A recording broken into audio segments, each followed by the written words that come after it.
The desire to be great from all the years that I've seen, I'm 20, is kind of genetically ingrained in I'd say 98% of all humans, including both of us. Yep, you too. Remember when you were all small in the kindergartens, the teacher would ask you what you wanted to be. Pretty much every classmate of mine wanted to be a freaking astronaut, a police officer, a millionaire, riding on yachts, but in reality it turned out to be a little more difficult than we thought it would be, mildly speaking. In our childhood reality, nobody wanted to be a waitress or a cashier at a store that barely pays you to survive, while the owners and CEOs of that business get sometimes billions if we're talking big corporations like Walmart. Nobody dreamed of this. At 20 years old, I saw other people my age, some of my friends and other people I knew, achieve things like high salaries, traveling all around the world, beautiful women, or, well, just women in general. This comparison trap is ever present because sometimes the need to be great is just a desire to not feel left behind, to not seem the lesser of your friends, of your family. But do we even want to be great at something for ourselves, or is it for money and other people watching us? Do you actually want in your final moments to know that you were a genuine freak of nature at what you did, like sports or art? Do you want other people to acknowledge you and your accomplishments? Obviously it'd be nice to have both, but sometimes it's impossible. Would it be enough for you to know that you spend nights and days, winters and summers, truly working on your craft to achieve your goal while no one knows that you exist, or is it truly just for being performative? I can't really even say for myself, because at the same time I and most people realize that with other people's acknowledgement comes fame, and fame gets you money if you can monetize it. I can't really understand all these mostly rich people who say money isn't important. They say you don't need money to have a good life, and just hear me out, it's kinda true, but they mean it in a way like buying an expensive car. Dude, I don't need an expensive car, I just want to have financial means to take care of my sick parents so they don't have to work at a retail store in their 60s. That's where money buys you happiness. But nowadays, achieving a high enough salary to not feel worried about what may come next month is at the same time easier, obviously thanks to the internet, and still very difficult, because just like always, there is insane competition.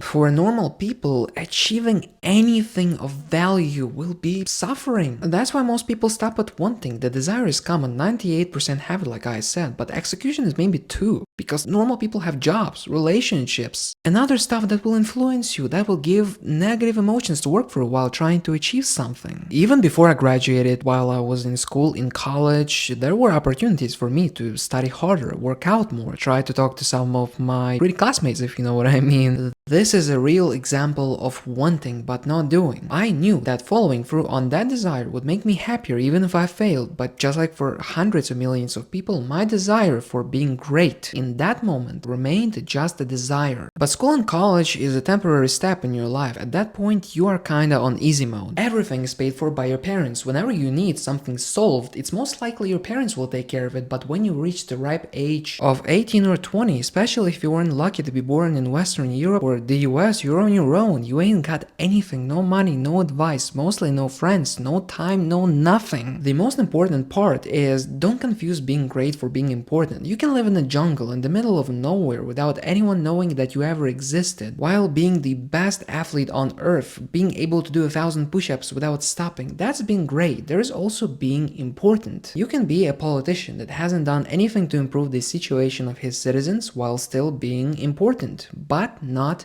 great. I don't suggest taking life too seriously because it really ain't, but when it comes to this, it's different. We don't get enough time on earth to wait around, to hesitate. I don't want to sound like a cornball, but you can either suck it up and try several times, because there is a possibility that it's just not meant to be, but you will never know until you turn 60. I haven't read a lot of books on this topic of this ingrained desire for greatness or importance, whatever you want to call it. It's very interesting because it is a part of our biology to try to be great. But what happens when you do become great? The main problem is, as long as you're alive, this desire will not stop. So maybe it's a gift, but it could also be a curse, because as long as you're alive, if you don't meet your standards for greatness, you'll feel lesser than what you are. After you climb the Mount Everest, you won't be satisfied for the rest of your life. Your brain will make you want more, because that's the way how our ancestors survived. They couldn't just prep food for one winter. No, if you live for 60 years, there are 60 winters. Therefore, there are 60 times in your life where you will have to work hard to prepare. Even before medieval times, millions of years ago, dudes had to run marathons, ultra marathons to catch food. Obviously, they didn't have to do it every day, but at least every week. Basketball and football players who are part of the best best teams on earth earn millions of dollars for their involvement in games and the promotional brands and their performance. While having all that money, they don't quit for some reason. When we imagine ourselves in those kinds of situations, we think that if I became a professional basketball player, I'd get that bag and leave. But for some reason, those players who at some point were just like us, I want to make it clear, some of those players,